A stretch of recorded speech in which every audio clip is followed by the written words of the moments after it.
Welcome back guys. So ito na yung Euro motor natin na R125. So tinanggal na yung sticker niya. So papa decals na natin siya. So ito yung itsura niya kapag wala siyang sticker. So mukha siyang Raider dahil sa itsura ng headlight. So eto. So dito ko siya pinagawa sa Dikalikot sa may Mabini. So kung taga rito kayo sa may Mabini, Caloocan, pwede kayong pumunta dito sa Dikalikots. So ito kinakabit na yung kanyang decals na aking pinagawa. Yan. So ayan guys. Ito guys, kinat ko na yung video dahil medyo mahaba. So nakabit na yung kabilang side. So dito kinakabit na lang, tinatapos na lang yung kabilang side.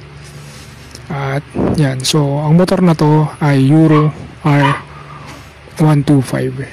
So guys, tapos na siya. So ito yung kinalabasan ng itsura niya.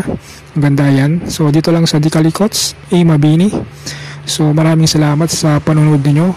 Ibabiyahin natin to. So thanks for watching. Abangan